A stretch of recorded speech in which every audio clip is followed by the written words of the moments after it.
The rope hung over the edge of Hacksaw Ridge like a prayer made manifest, its manila fibers darkened by Okinawan rain and the weight of too many broken bodies. Desmond Doss stood 20 feet back from the cliff's lip, watching Lieutenant Hayes test the anchor points one more time. The 77th Infantry Division had held this blood-soaked plateau for 6 days now, and that single line had become their lifeline to the aid station 400 feet below. Medic's Rope, the men called it, though Doss had never asked for the designation. The morning air carried the metallic scent of wet coral mixed with cordite and something else, something that made new replacements cover their noses until they stopped noticing. Japanese positions honeycombed the caves across the plateau, close enough that Doss could sometimes hear voices echoing from the limestone depths. Machine gun nests commanded every approach, mortars ranged the entire ridgetop, and snipers watched for any movement against the grey Okinawan sky. Sergeant Miller's screams from the collapsed bunker had stopped an hour ago. The flames still burned around the entrance, fed by scattered ammunition that cooked off in sporadic pops. Lieutenant Hayes had written Miller off, along with 3 others trapped in what had been their forward command post. Standard operating procedure on Hacksaw Ridge. When the artillery found your position, you pulled back to secondary cover and waited for the next assault. You didn't throw good men after bad. But Doss couldn't get Miller's wife out of his mind. Yesterday, during a brief lull, the sergeant had shown him a letter announcing their first child. Miller had talked about names, about the house they'd buy after the war, about teaching his son to fish in the stream behind his father's farm in Ohio. "Doc, you're not seriously considering," Private Kowalski started, then stopped as Doss began checking his medical bag. The other men watched with expressions ranging from admiration to disbelief. Over the past month, they'd seen him make 17 trips down that rope, lowering wounded men through enemy fire while refusing to touch the rifle that could have defended them both. Some called it courage. Others whispered about divine protection. A few muttered that Doss's stubborn faith would eventually get them all killed. The truth was simpler and more complicated than any of those explanations. Doss had made a promise to God, to Dorothy, and to himself. He would serve without taking life. That promise had seemed manageable during training, even noble. Here on this shattered ridge, with Miller dying in a burning hole and Japanese mortars searching for their position, it felt like carrying lead weights while trying to swim. "Kowalski," Doss said quietly, "when I go through that gap in the wall, you give me exactly 10 minutes. If I'm not back with the sergeant by then, you follow Lieutenant Hayes's orders and pull back to the secondary line." 10 minutes? Kowalski's voice cracked. "Doc, it took Miller's whole squad 20 minutes just to reach that bunker, and they had rifles." Doss nodded toward the rope. "Then I guess I'll have to move faster." Through the smoke, he could see the narrow opening he'd spotted earlier.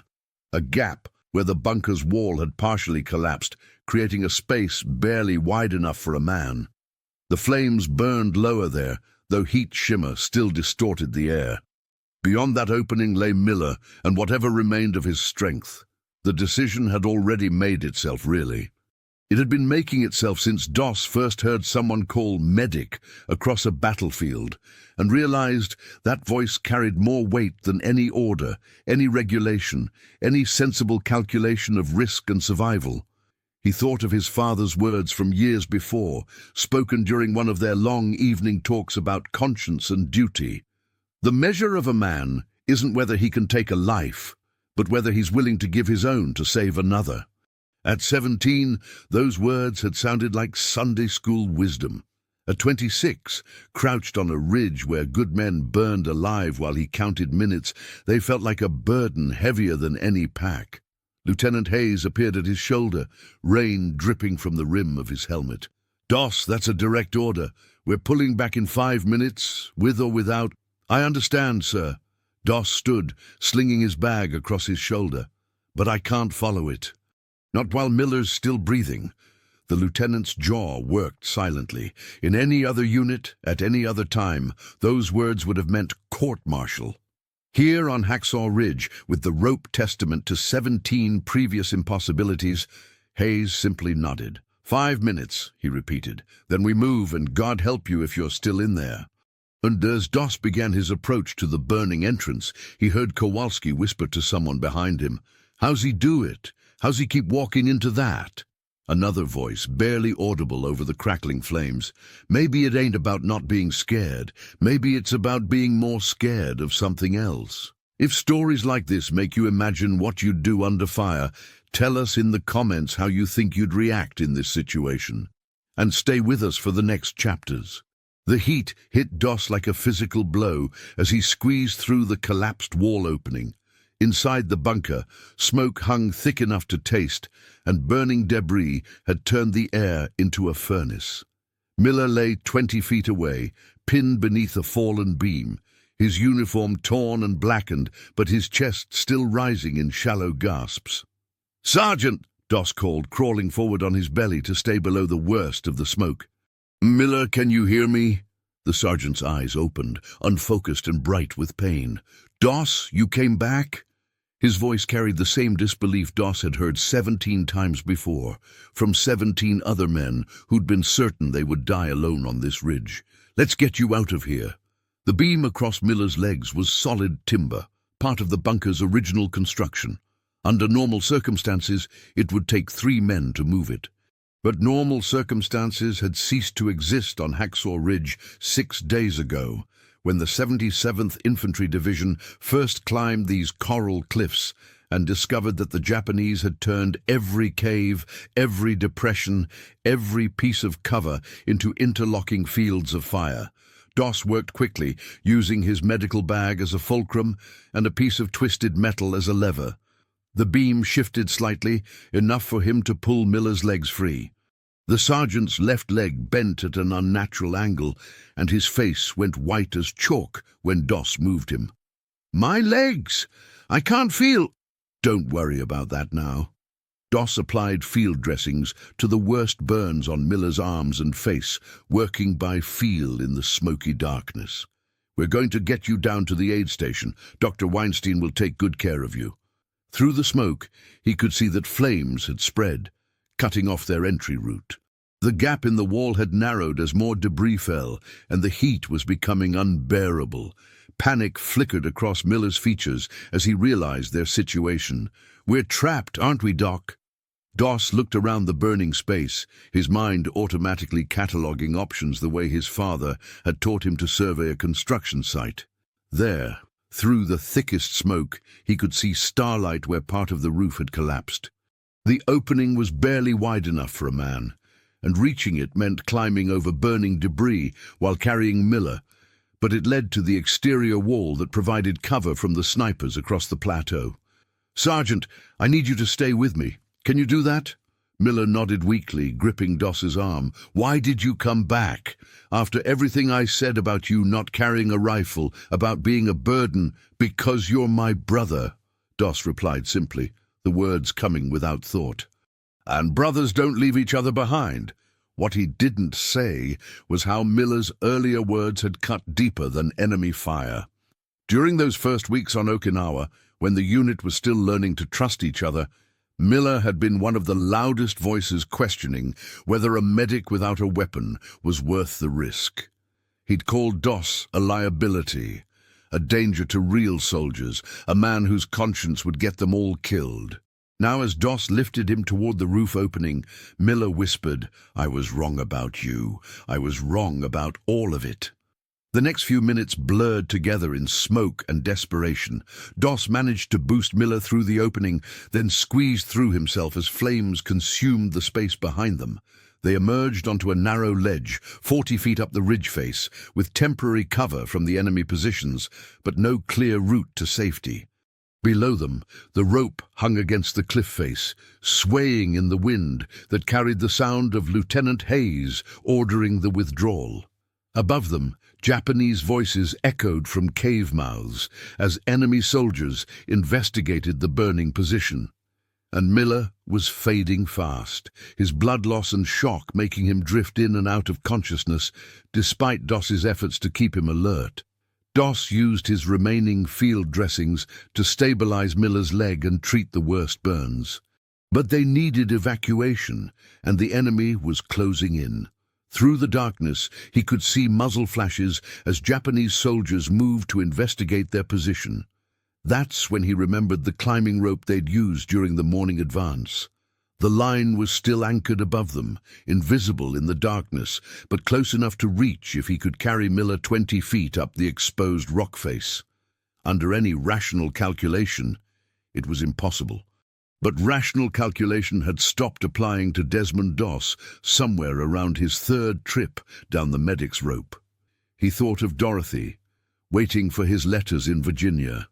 He thought of his promise to come home safely. But he also thought of Miller's unborn child, of the fishing stream in Ohio, of 17 other men who were breathing tonight because someone had refused to leave them behind. Doss began fashioning a carrying harness from torn uniform fabric and medical tape, securing Miller to his back. The sergeant stirred as they started climbing, whispering words that would echo in Doss's memory for decades. "Thank you for not giving up on me." Halfway up the cliff face, with enemy bullets sparking off coral around them, Doss found strength he couldn't explain and had never asked for. The rope burned against Doss's palms as he climbed, Miller's weight shifting across his shoulders with each movement. Enemy fire had intensified, muzzle flashes winking from cave mouths as Japanese soldiers tried to zero in on their position. Bullets chipped coral fragments that stung against Doss's face, but the darkness and their movement made accurate targeting nearly impossible. Below them, the aid station's lantern glow provided a distant beacon of safety. Dr. Weinstein would be waiting there with morphine, proper bandages, and the surgical tools needed to save Miller's shattered leg. But 20 feet of vertical rock still separated them from the top of the ridge, and Doss could feel his strength failing.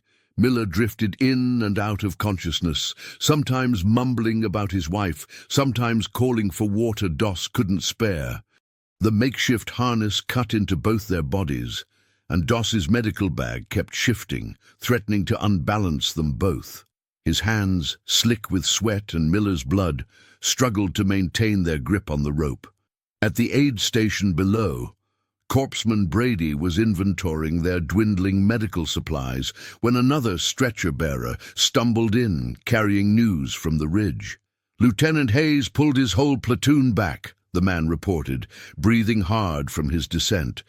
"Said the position was untenable, lost contact with their medic, fellow named Doss." Dr. Weinstein looked up from the chest wound he was treating, his hands never pausing in their work. "Lost contact or lost him?" "Don't know, sir. But that bunker was burning pretty fierce when they pulled out." Brady moved toward the aid station entrance, listening. Through the rain and distant artillery, he could hear something that made his breath catch. Voices calling from the darkness above the cliff face. American voices, one of them calling for help. "Doctor," Brady said quietly, "I think our medic's still up there." On the cliff face, Doss had found a narrow ledge that provided momentary rest. Miller stirred, his eyes focusing with effort. "Doc, you should have left me. This is suicide." "Maybe." Doss checked Miller's pulse, weak but steady. "But I made a promise to get you home to meet your child. I intend to keep it." The truth was more complicated than that simple declaration. Doss had made many promises since arriving on Okinawa. To his unit, to his faith, to the 17 men he'd already lowered down that rope. Each promise had weight, and the accumulated weight was threatening to crush something vital inside him. But the alternative, abandoning wounded men to die alone, was unthinkable. 10 feet above them, American voices called out in the darkness. Reinforcements had arrived, drawn by the sounds of gunfire. Sergeant Howell's squad had been ordered forward to investigate reports of movement on the cliff face, half expecting to find Japanese infiltrators. "American medic!" Doss called up through the darkness. "Wounded man, need assistance." Howell's voice came back immediately. "Doss! Jesus, we thought you were dead." Strong hands reached down to help pull Miller to safety, then hauled Doss over the ridge lip. He collapsed on the muddy ground, his hands cramped around phantom rope, his entire body shaking with exhaustion. Around him, other soldiers worked quickly to load Miller onto a stretcher for the descent to the aid station. But as Miller was being prepared for evacuation, his eyes sought out Doss one more time. "Doc," he said, his voice barely a whisper, "I won't forget this. None of us will." Sergeant Howell crouched beside Doss, offering his canteen. "That was the damnedest thing I've ever seen," he said quietly. "Climbing that cliff with a wounded man on your back under enemy fire? How do you do it?" Doss drank deeply before answering. "I don't know that I do it. I think maybe it does me." Or, an hour later, as Miller disappeared down the medic's rope toward Dr. Weinstein's waiting hands, Doss sat against a coral outcropping and tried to process what had happened. His uniform was torn, his hands were raw from rope burn, and his medical bag was nearly empty. But Miller would live. The man who had called him a liability would return home to Ohio, would meet his child, would fish in that stream behind his father's farm. Lieutenant Hayes found him there as dawn began breaking over Hacksaw Ridge. "Doss," he said simply, "I'm recommending you for citation. What you did tonight was my job, sir." Doss stood slowly, his legs unsteady. "Just doing my job." Hayes studied him for a long moment, noting the tremor in his hands, the 1,000-yard stare that was becoming familiar to anyone who spent time on this ridge. "Your job description didn't include carrying wounded men up cliff faces under enemy fire. Maybe it should have." As full daylight revealed the extent of damage from the night's action, Doss began to understand something that would haunt him for years. The bunker where Miller had been trapped was completely destroyed, its interior still smoldering. The gap in the wall where he'd entered had collapsed entirely. If he had hesitated, if he had followed orders and pulled back with the rest of the unit, Miller would have died alone in those flames. But 17 other men had already been lowered down that rope because he'd refused to follow orders at 17 other critical moments. How many times could he make that choice before something inside him broke? How many times before his luck, or divine protection, or whatever force kept him alive, finally ran out? The questions followed him as he cleaned his equipment and prepared for whatever the day would bring on Hacksaw Ridge. Would you follow the orders exactly, or trust what your own eyes and instincts tell you in a moment like this? Comment which path you'd take, and share this episode with someone who loves real human stories from history.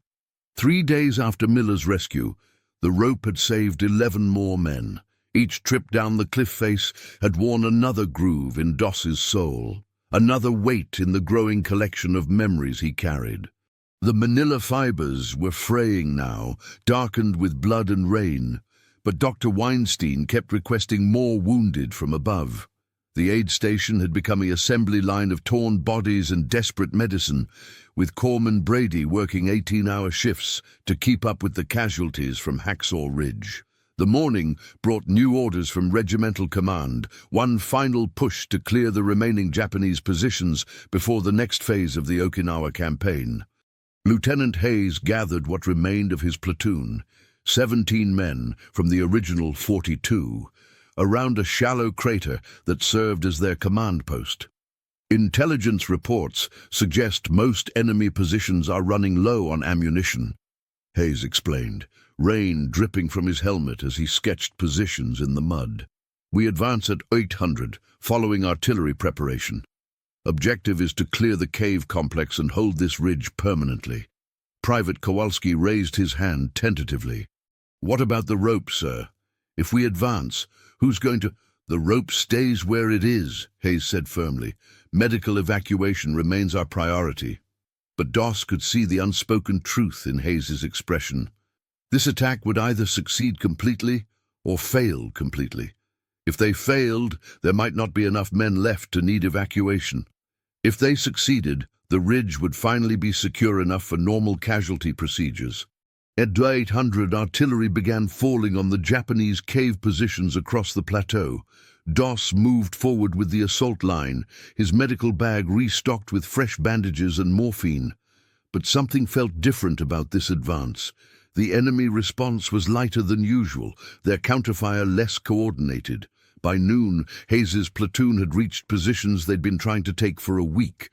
Cave after cave yielded to satchel charges and flamethrowers, revealing exhausted Japanese soldiers who fought to the last man rather than surrender. The advance succeeded beyond anyone's expectations, but the cost was brutal. Of the 17 men who had started the assault, only 8 were still on their feet by the time they reached the final objective. That's when Doss discovered the truth that would haunt his dreams for decades. In the largest cave complex, after the firing had stopped and the smoke had cleared, he found 6 wounded Japanese soldiers. 2 were beyond help, their injuries too severe for field medicine. But 4 might survive if they received immediate treatment. Enemy soldiers, men who had been killing Americans an hour before. Men whose positions had claimed Miller, Kowalski, and 6 others from his own platoon. Doss stood in that cave, his medical bag open, morphine syringes ready, while Lieutenant Hayes and the surviving Americans waited outside. Everything he'd been taught, everything the war demanded, said to walk away. These men were the enemy. They had chosen their side, fought their war and lost, but his father's voice echoed in his memory. The measure of a man isn't whether he can take a life, but whether he's willing to give his own to save another. The voice hadn't specified which lives were worth saving. Doss knelt beside the first wounded Japanese soldier, a boy no older than 18, whose eyes reflected the same fear and pain he'd seen in Miller's face 3 days earlier. The soldier tensed, expecting execution, but Doss simply began applying pressure to his chest wound. "It's all right," he said quietly, though he knew the boy couldn't understand English. "It's all right." He treated all 4 wounded enemy soldiers with the same care he'd given his own men. When Lieutenant Hayes appeared in the cave entrance and demanded an explanation, Doss simply said, "They're wounded. That's all that matters." Outside, Sergeant Howell and the other survivors watched in stunned silence as Doss prepared to lower the Japanese wounded down the same rope that had carried Miller to safety. The irony was bitter, using their lifeline to save the men who had been trying to kill them. "This is insane," one of the privates muttered. "After what they did to Kowalski, after what we did to each other," Doss corrected quietly. "This ridge has seen enough dying." The descent with the first Japanese soldier was the longest 20 minutes of Doss's war. Enemy snipers in distant positions held their fire, apparently as confused as the Americans by what they were witnessing. At the aid station below, Dr. Weinstein received the wounded enemy soldier without comment, beginning treatment immediately. 3 more trips down the rope. 3 more enemy soldiers lowered to safety while their former comrades watched from cave mouths across the plateau. By late afternoon, the fighting on Hacksaw Ridge had stopped entirely, not through victory or defeat, but through a kind of exhausted bewilderment that no training manual had anticipated. That evening, as Doss sat beside the rope that had defined his war, Lieutenant Hayes approached with news from regimental command. "They want to write this up," Hayes said. "The whole thing, Miller's rescue, the rope, everything that's happened here." "What will they write?" Doss asked. Hayes pulled out a field message pad and read from his notes. "Corpsman Doss, through extraordinary heroism and devotion to duty, single-handedly evacuated numerous casualties from Hacksaw Ridge under intense enemy fire, demonstrating conspicuous gallantry in the face of overwhelming odds." The words sounded hollow against the memory of trembling hands, whispered prayers, and the weight of wounded bodies on a fraying rope. They captured the actions but missed the terror, the doubt, the moment in that cave when everything he thought he knew about war and mercy had collapsed like another bunker under artillery fire. "Is that what happened?" Doss asked quietly. Hayes studied him for a long moment, noting the tremor that had become permanent in his left hand, the way his eyes kept drifting toward the rope. That's what we can tell people, he said finally. The rest stays between us and this ridge. The secret Doss carried down from Hacksaw Ridge wasn't heroism. It was terror so complete it had burned through fear and come out the other side as something else entirely. Something the citations and commendations would never capture, could never explain to people who hadn't spent 6 days lowering broken bodies down a rope while counting the frayed strands that separated life from death. 2 weeks after the ridge was secured, he sat in a field hospital tent while Dr. Weinstein examined his hands. The rope burns had healed, but the tremor remained, a subtle shake that made writing letters difficult and holding a coffee cup an exercise in concentration. Battle fatigue, Weinstein diagnosed quietly. Nothing unusual for someone who's been under fire as long as you have. With rest, it's not the fire, Doss interrupted. It's the choice. The doctor looked up from his notes. They'd worked together throughout the Okinawa campaign, Weinstein receiving the wounded that Doss lowered from impossible places, but they'd never discussed the psychological cost of what happened on that rope. Which choice? All of them. Doss flexed his fingers, watching them shake. Every time someone called medic, I had to choose whether to go or stay. 73 times on this island. 73 choices between following orders and following conscience. He didn't tell Weinstein about the nightmares, about waking in cold sweats with the phantom weight of wounded men on his back. He didn't mention the way certain sounds, rope creaking, artillery whistles, someone calling for help, could paralyze him for minutes at a time. Most of all, he didn't confess the growing certainty that he'd left pieces of himself on that ridge, scattered like shrapnel through his soul. The official report says you saved 75 men, Weinstein said carefully. 73 Americans. 2 Japanese soldiers died after I got them down. Doss had counted them all, memorized their names when possible, carried the weight of each decision like stones in his pack. The report won't mention the enemy wounded. Probably better that way. People aren't ready to understand. That Mercy doesn't recognize uniforms?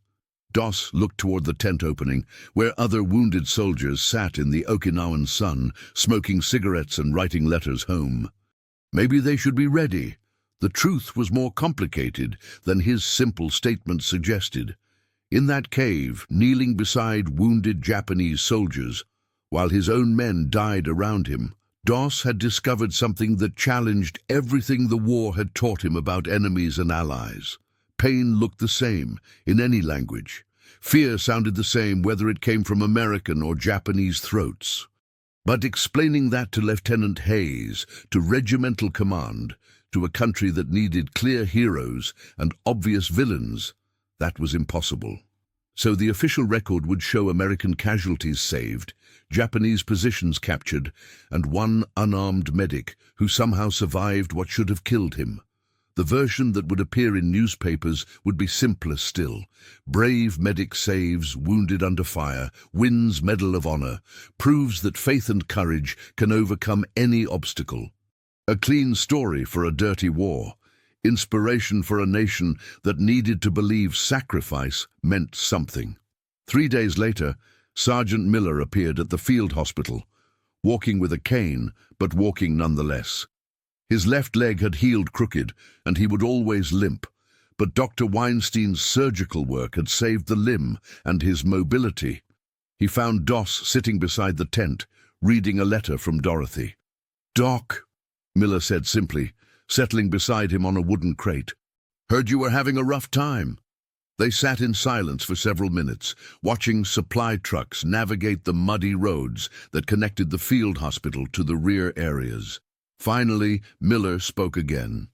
"You want to know something? I dream about that rope every night." Doss looked at him with surprise. "You do?" "Every night. I dream I'm climbing it, but it never ends, just keeps going up and up, and I can hear you behind me, telling me to keep moving. Sometimes I wake up and my hands are bleeding where I've been gripping the sheets." The admission opened something in Doss that he'd been keeping carefully locked. "I dream about the weight," he said quietly. "Not just you, all of them. 73 men, and I can feel every one of them on my back when I try to sleep. Miller nodded slowly. The report they're writing, it won't say any of that, will it? Reports never do. Doss folded Dorothy's letter carefully. Reports are for history. This is just for us. What will you tell people when you get home, when they ask what it was like? The question had been haunting Doss since Lieutenant Hayes first mentioned the Medal of Honor recommendation. How do you explain the moment when training stops and something else takes over? How do you describe the weight of choices that save lives but break the person making them? I'll tell them I did my job, he said finally. Same as everyone else. Miller studied his face for a long moment. That's all? That's all most people can handle. They sat together until sunset. Two men who had shared something that couldn't be written in reports or captured in citations. When Miller finally stood to leave, he placed a hand on Doss's shoulder. For what it's worth, he said, I'm glad you didn't listen to orders that night. So am I, Doss replied. Most of the time. After Miller left, Doss sat alone in the gathering darkness, listening to the distant sounds of the field hospital. Generators hummed, providing power for surgery. Wounded men talked quietly in their tents, sharing stories and cigarettes and the complex mathematics of survival. Somewhere, a chaplain was reading last rites over someone who hadn't made it down the rope in time. Tomorrow, he would face another medical board, another evaluation of his fitness for duty. Next week, he would probably be shipped to a rear area hospital for extended treatment. Eventually, he would go home to Virginia, to Dorothy, to a life that had been waiting for him to return. But part of him would always remain on Hacksaw Ridge, holding onto a fraying rope while wounded men called his name through the darkness. The Medal of Honor ceremony took place 8 months later in a room full of photographers, officials, and carefully crafted words that transformed a terrified young medic's desperate decisions into something polished enough for public consumption. President Truman spoke about courage and dedication. Reporters scribbled notes about faith triumphing over adversity. Flashbulbs popped as Doss shook hands and smiled at precisely the right moments. None of them mentioned the tremor in his left hand, or the way he flinched when doors slammed too loudly, or how he sometimes woke at 3 a.m. with rope burns on his palms that hadn't been there when he went to sleep. Dorothy understood, though. She had learned to recognize the signs, the distant look that meant he was back on that ridge, the way he checked and rechecked the locks on their doors, his inability to sleep without knowing exactly where the exits were located. She never asked for details about Okinawa, and he never offered them. Some things were too heavy to share with someone you loved. 6 months after the ceremony, Doss received a letter forwarded through Veterans Administration channels. The return address was smudged, but the postmark was clear, Dayton, Ohio. Dear Mr. Doss, my name is Sarah Miller. I believe you knew my husband, Sergeant Frank Miller, during the war. Frank passed away last week from complications related to his injuries, but before he died, he made me promise to write this letter. He wanted you to know that our son, Thomas, was born healthy and strong 6 months after Frank came home. Frank used to tell Tommy stories about a rope that saved his life, about a man who wouldn't leave soldiers behind, even when it meant risking everything. He never told the stories like they were about war, more like they were about choosing to be the person you want your children to become. Frank also wanted you to know about the other men. He kept in touch with several soldiers from your unit, and at least 8 of them named sons after you. Frank said it was because you showed them what it meant to keep promises when keeping them seemed impossible. I know the war cost you more than most people realize. Frank told me about the price you paid for saving so many lives. But I wanted you to know that because of what you did, 23 children have fathers who came home from Okinawa. Those children will have children of their own someday, and somewhere in their blood will be the memory of a rope and a man who wouldn't let go. That has to count for something. Sincerely, Sarah Miller. Doss read the letter 3 times before showing it to Dorothy. That evening they sat on their porch watching fireflies blink among the Virginia trees, and for the first time since returning from the war, he found himself talking about the rope. "It was never about being brave," he said quietly. "Most of the time I was terrified. Every trip down that cliff I was sure I wouldn't make it back up." Dorothy took his trembling left hand in both of hers. "Then why did you keep going?" "Because stopping felt like dying inside." The words came slowly, like water seeping through rock. "Every man I left behind would have been a piece of myself. I couldn't get back." They sat in comfortable silence until Dorothy asked the question he'd been dreading. "Do you regret it? Everything you went through on that ridge?" Doss considered the question seriously. The nightmares, the tremor, the way sudden noises could transport him back to coral caves and burning bunkers. Was it worth 75 lives? Was his peace of mind a fair trade for children who would grow up with fathers, wives who didn't have to raise families alone? "I regret that it was necessary," he said finally. "I regret that anyone had to die on that ridge, but I don't regret the choice to keep climbing down that rope." 20 years later, a young documentary filmmaker would interview Doss for a television program about Medal of Honor recipients. The interviewer would ask about courage, about faith, about the moment when an ordinary man becomes extraordinary. "Extraordinary," Doss would repeat, his hair grey now, but the tremor in his left hand still present after 2 decades. "I was never extraordinary. I was just a medic with a rope who was too stubborn to follow orders when following orders meant leaving people behind." "But you saved 75 men. The rope saved 75 men. I just held onto it." The interviewer would press for more details, more inspiration, more of the heroic narrative that made for good television.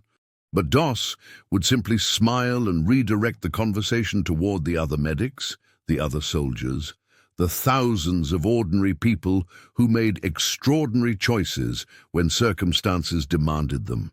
He would never tell the television audience about the Japanese soldiers he treated in that cave, about the weight of decisions that saved lives but broke something inside the person making them. Some truths were too complex for public consumption, too heavy for anyone who hadn't held a fraying rope while wounded men called through the darkness. But on quiet evenings, sitting on his porch with Dorothy, he would sometimes find himself counting 75 lives, 23 fathers who came home, children and grandchildren who existed because one terrified young medic refused to let go of a rope when letting go would have been easier. In those moments, the weight felt different, not lighter but somehow more bearable, like prayers made manifest, like faith measured not in words but in the simple mathematics of holding on when every instinct screamed to let go. The rope was gone, of course, rotted away years ago on some forgotten Okinawan hillside. But the choice it represented, the decision to keep climbing when climbing seemed impossible, remained as real as the tremor in his hands, as permanent as the names he carried in his memory. 75 men, one fraying rope, and the stubborn conviction that some promises are too important to break, no matter what they cost the person keeping them. If this story reminded you that behind every medal there's a human being carrying memories we'll never fully see, subscribe to the channel, tell us which country you watch from, and invite someone to revisit history with us in the next story.